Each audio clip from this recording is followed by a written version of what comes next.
I will move on to the sermon, um, which is entitled Big History for reasons that are not entirely clear to me. Uh, First off, when I titled this talk, I thought I'd heard the term big history somewhere before, and it sounded like it fit the fairly random list of things I wanted to talk about, so I co-opted it. Turns out it's a real discipline, and at first glance, my take on it wasn't quite as big as the official version, which is sort of a history of everything that starts with the Big Bang and covers an awful lot of ground afterwards, obviously. Actually, though, the exact definition of the term seems a bit vague, and I think in one interpretation it still refers to human history, but in the context of, or as a product of, the history of the universe. The scope of what I'm going to talk about is almost, but not quite that big. Another disclaimer, this talk came about because I noticed a lot of connections between things that I've talked about before and decided to try to explore that and try to tie those things together. So there's probably some repetition of things I've talked about previously in here. And one more disclaimer, I'm not a historian and I'm not actually going to try to teach you history, not much anyway. I'm mostly going to talk about the study of history. What I hope to do is convince you to take a broader, deeper view of history than you might be used to doing. The definition of history itself is a little fuzzy. In terms of how far back it goes, it's usually limited to recorded history, and anything before the development of writing is relegated to prehistory. Also, history is usually interpreted as mostly being about events of major significance, leaders, wars, major technological shifts, stuff you have to remember for tomorrow's exam, and so forth. But I'm going to define human history, big history, as everything that has ever happened involving Homo sapiens since the first human being developed a conscious awareness to wonder what it was all about. And I'm going to throw in everything that happened before that that bears directly on bringing about the conditions that led to that moment. Why would I want to think in those terms? Well, it's because I've had a lifelong curiosity about just about everything. And I'm generally not satisfied that I understand something until I've asked why, and then asked why again until I've gotten back to first principles, which, come to think of it, almost inevitably does eventually lead back to the Big Bang. To quote Carl Sagan, if you wish to make an apple pie from scratch, you must first create the universe. I came to the conclusion some time ago that the ultimate question of philosophy is simply, okay, what should I do next? That the point of all our philosophical inquiry is to formulate a self-consistent model of reality as the basis for making that decision. So ultimately, the point of digging deeper into human history is to get a more accurate understanding of ourselves and of the world in which we find ourselves, so as to give us a sound basis to decide how we should be in the world. Now, I've always had a craving for truth, a desire to know everything there is to know about everything. And of course, I long ago realized that not only was that not possible, but that I'd never know more than a tiny, tiny fraction of everything there is. But I've also come to realize that the desire to pursue truth is enough, that it keeps me oriented. As I've said before, it's like following the North Star. I could walk toward it my whole life without getting appreciably closer than when I started, but at least I'd know I was headed north. And part of pursuing truth is discarding falsehoods when you realize you've been carrying them around, even if they're old, comfortable traveling companions. So somehow that pursuit of truth has led me fairly late in life to get more curious about the human condition in general, about where we came from and how we came to be who we are. In retrospect, I always was insatiably curious about what it means to be human, but I really thought it was something I could figure out by introspection, by looking within myself instead of studying humanity as a whole. Now that I know better, I'm much more interested in the whole scope of human history. But I came to realize that the history I was taught as part of my primary and secondary education was woefully narrow, and at that time in my life, incredibly boring. So I didn't even retain a lot of the detail of what I was taught. My desire to know and understand at least a little better than I do goes far beyond the conventional notion of history in three ways. First, it goes further back in time to the dawn of humanity, long before recorded history, which generally falls under the heading of anthropology and archaeology. Second, it is much broader than the overwhelmingly Eurocentric and Americentric version of history that we're taught in American schools, both in terms of covering the history of the rest of the world and correlating it in time with European and American history, and in terms of examining historical events from other points of view. And third, it goes much deeper than just major events, turning points, and historical figures. Overlapping with anthropology again, I want to know how people live, not just the rich and the famous, but the peasants, the soldiers, the servants. To paraphrase Thoreau, the mass of men who lead lives of quiet desperation. I want to know how the world looked through their eyes. What did they eat? How did they put food on the table? What were their days like? How did they view the world? What were their religious beliefs? How did they deal with adversity? I suppose this particular aspect of the human condition could more appropriately be called small history than big history, but I think it's crucial to fully grasping what it means to be human. I'm going to offer up a few ground rules here. First, by my definition, history includes everything that ever happened, whether anybody wrote it down or not. Just because we don't know about it doesn't mean it didn't happen. In other words, if a tree falls in the forest and there's nobody there to hear it, did it make a sound? Yes. The notion that only recorded history counts has led to subtle and not so subtle biases against groups of people. When, for example, European colonists first encountered indigenous Americans, a generally accepted view was that because they had no written history, they had no history, that they somehow lived outside time, unchanging, and that this meant that they lacked agency, made them less than human, made them more or less just part of the landscape. A very convenient and thus seductive bias, to be sure. Next, if you're going to study human history at all objectively, there are two complementary things I think you need to do. First, step in, empathize. Try to imagine yourself as the person you're trying to understand, to see the world the way they would see it.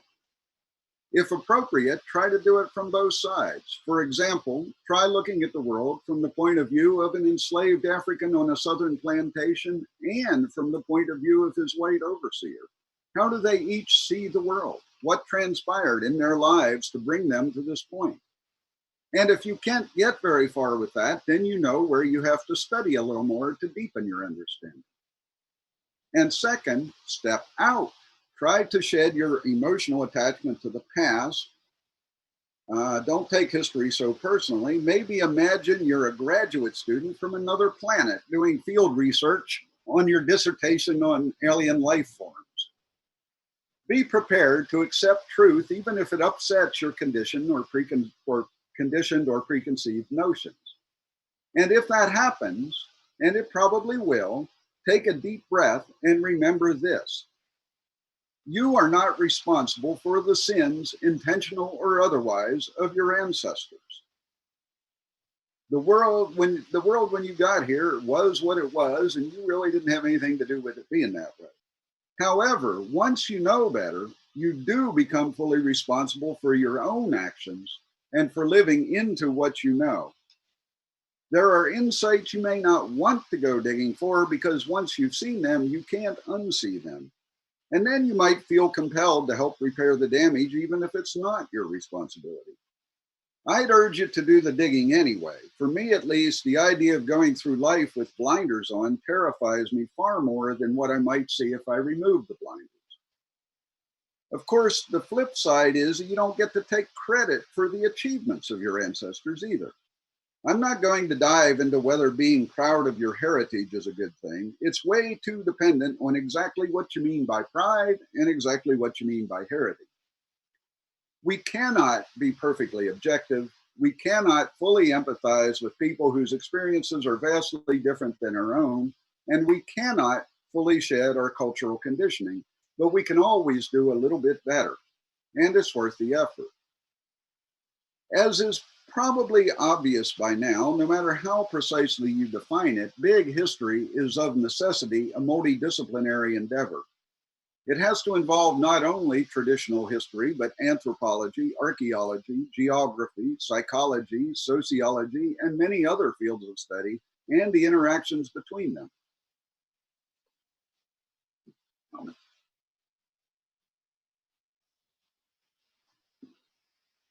I think that to understand human history, it's essential to take a look at what humans are, where we came from, what drives us, why people do the things they do. I know I said I wasn't going back to the Big Bang, but I do frequently marvel at the fact that the physical laws governing the universe, to make a long story very short, not only enabled the evolution of life, but made it inevitable. Then I snap out of it and remind myself that that is pretty much a tautology. There is no alternate universe in which intelligent beings are sitting around bemoaning the fact that their physical laws don't allow them to exist. And to make another long story short, life developed into more and more incredibly complex forms, and at long last, human life. I'm going to be speciesist here and assert that what we call human consciousness is qualitatively different than other animals. That at some evolutionary point, a switch was flipped in our brain structure that fundamentally changed the way we see the world. Consciousness is a notoriously difficult concept to pin down. The first UU talk I ever did was based partly on Julian Jaynes' succinctly titled book, The Origin of Consciousness and the Breakdown of the Bicameral Mind. Okay, the title's almost as long as the book, but not quite. A lot of Jaynes's assertions are, let's say, controversial, but the book begins with the best exploration of the definition of consciousness I've found before or since. And I concur with his ultimate conclusion that, to way oversimplify it, being conscious means that we can formulate a mental image of ourselves, an analog I, that capital I, he calls it, and project it into a vicarious world. In other words, we can imagine ourselves going along different paths and make decisions based on the expected outcomes. That's not to say that other animals aren't intelligent. I've watched dogs and cats learn new behaviors through observation and creatively solve problems when there's an obstacle between them and something they want. They aren't simply working off of pre-programmed instinct, but they really don't make decisions based on comparison of envisioned future outcomes, at least beyond an immediate goal. I'm going to call that ability to choose between multiple courses of action based on envisioned outcomes agency. I'll assert that it's what we call free will without getting into the philosophical black hole of whether free will is really free. And with that ability to decide comes the responsibility to make the correct decision. And that, I think, is what makes us human. While I certainly don't believe literally in the Genesis creation story, I've long thought that the story of Adam and Eve being kicked out of the garden was a beautifully insightful metaphor for the arising of human consciousness. Without agency, creatures aren't, quote, responsible, unquote, for their actions. They're just following nature's dictates and live in a state of blissful ignorance. Let's call it the Garden of Eden. With agency, the ability to foresee the consequences of one's actions and choose accordingly, or shall we say, the knowledge of good and evil, suddenly those creatures are responsible for their own futures, and life just got less ignorant and a lot less blissful. But the trade-off is that they can now endeavor to shape their own future. It's this notion of agency, or the lack thereof, that leads to the bias against people perceived as prehistoric, that is, people without a written history, that I mentioned earlier. The really cool thing is that consciousness is an emergent property of the universe. We are very much an integral part of the universe, and so, in a very real sense, we truly are the universe becoming aware of itself. Besides consciousness and agency, there are some other basic characteristics humans share that drive our behavior and thus ultimately our history. We all have the same basic drives and instincts, and in that sense, we're all the same. However, what we do about it varies wildly. There are as many approaches to life as there are people. So, in that sense, we're all very different. We're incredibly complicated creatures. Despite our consciousness, there's still an awful lot of animal in us. For some really good insights into that, I strongly recommend Michael Dowd's book, Thank God for Evolution. All the bad stuff in the human condition originates in those inherited instincts from behaviors that evolved to enable survival in a nasty world. What we call evil is not something that aliens or demons inflicted on us from outside. The hard truth is that we're capable of it all on our own. We are very, very good at recognizing threats, triggering a fight, flight, or freeze response. We have incredible pattern recognition abilities, enabling our ancestors to instantly determine whether the patch of brown they caught a glimpse of through the brush was a lion and react accordingly.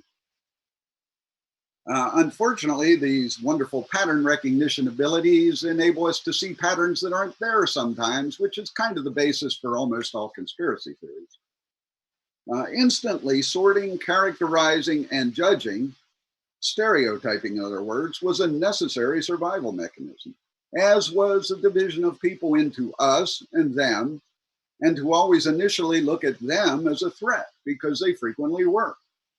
These instincts lead to behaviors that are frequently inappropriate in modern society and are at the root of most injustices in the world. Because we can foresee the consequences of our actions, we have the ability to transcend those instincts and the responsibility to do so when acting on them would infringe on the rights of others. Another major driving force in human history has always been the tension between the individual and the collective. Are we independent entities, only responsible for ourselves, primarily in competition with each other? Or are we herd animals, sacrificing our individual identities to the group, primarily cooperating for the good of the whole?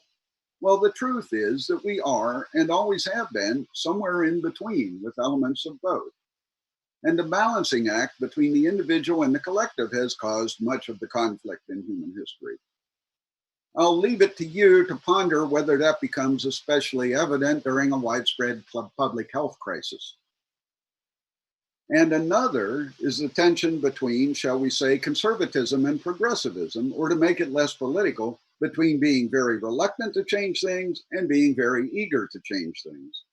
In a healthy society, the tension between the two could be a good thing, allowing the society to evolve, but only with due regard for the consequences. But that's another source of a lot of conflict.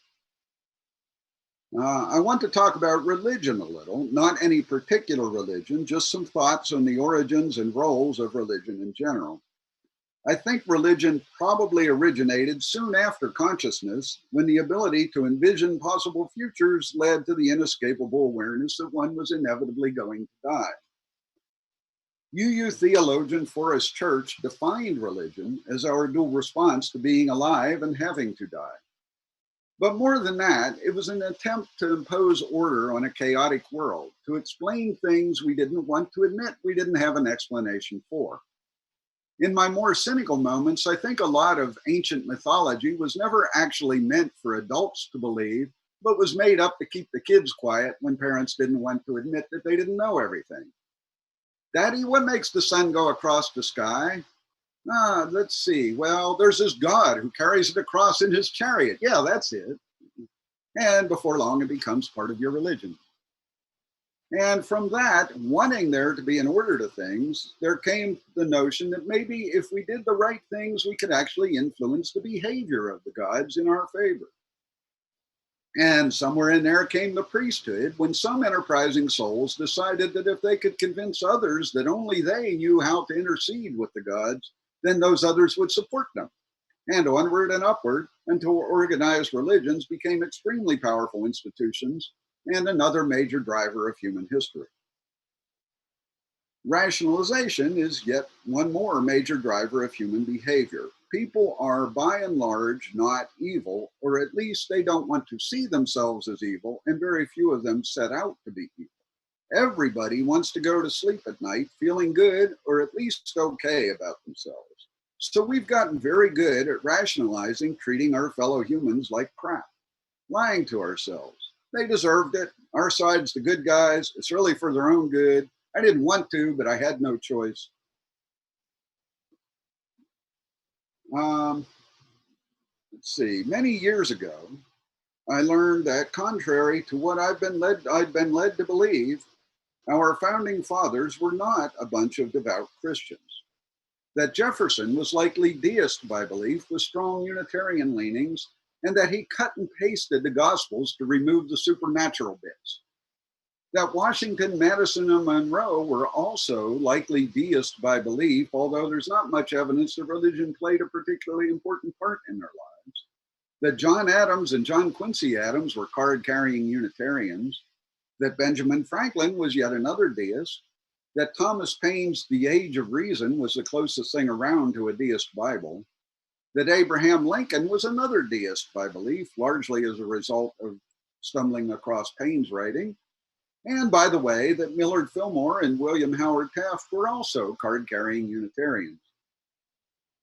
Since then, I've come to realize that the American history I was taught as a child was closer to an American myth, not because everything I was taught was wrong, although some of it may have been, but because of the way it was woven together to tell a story from a decidedly Eurocentric, which is to say white, point of view, and with a lot of lies of omission. I prefer my history to be presented more objectively, warts and all. I can take it. I'm proud to be an American, I always will be, and I still think we're a great nation with the potential for a bright future, although I have serious concerns about the path we're on at the moment. But I don't need our origins to be sugarcoated.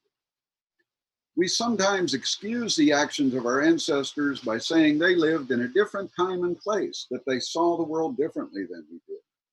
To some degree, that's true, but it is not true, for example, that slaveholders in 18th century Virginia didn't know that their way of life was, shall we say, problematic. Earlier in human history, that might have been true, but by the 18th century, the moral and philosophical evils of slavery were well understood. Jefferson, for example, might have felt trapped into a system that at some level he detested, but he certainly was in a position to understand the irony of writing that all men are created equal while claiming ownership of a number of men. I'm not suggesting that Jefferson didn't accomplish great things, just pointing out that our historical heroes were not gods, but complicated, fallible, imperfect humans like we all are. The book that really first opened my eyes to a broader view of history was Guns, Germs, and Steel, The Fates of Human Societies by Jared Diamond. If you haven't already read it, I'd highly recommend it. His underlying premise is that historically, the success of a society has been determined primarily by accidents of geography and the resulting advantages, and not, for example, by biological differences. One observation from Diamond's work, the pattern of more advanced societies supplanting less advanced peoples by force, ethnic cleansing, and/or assimilation is not unique to the European colonization of the Americas. It's a pattern that's been repeated many times all over the globe. So if you're tempted to think that Europeans were uniquely evil in their treatment of American indigenous peoples, there's a lot of evil to go around. And again, take a deep breath. You are not responsible for the sins of your ancestors.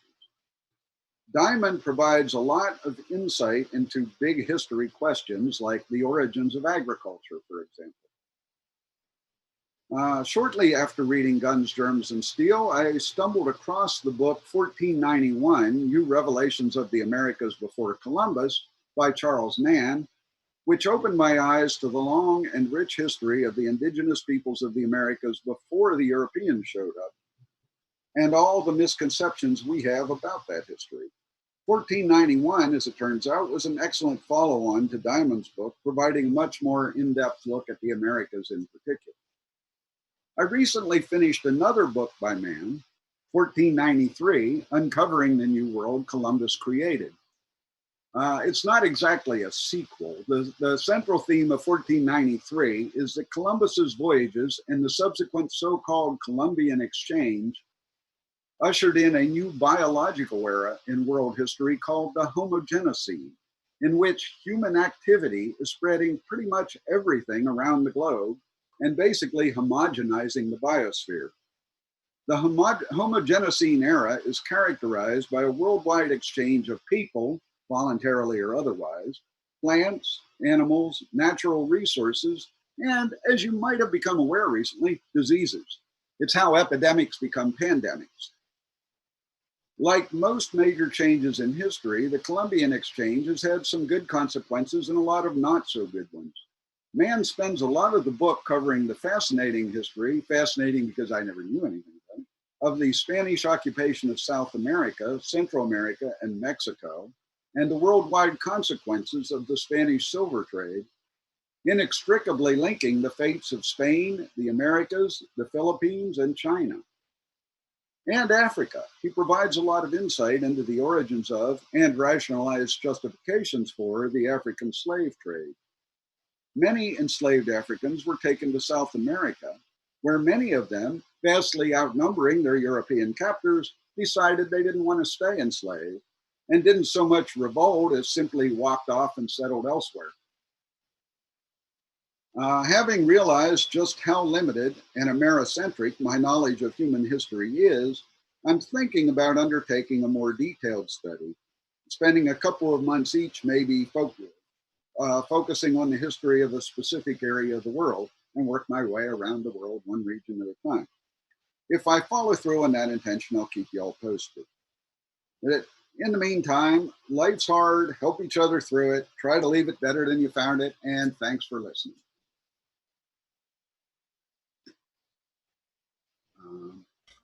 Very good, Chuck.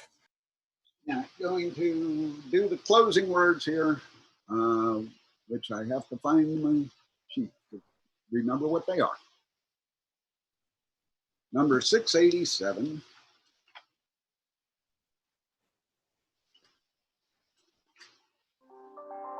Go your ways, knowing not the answers to all things, yet seeking always the answer to one more thing than you know.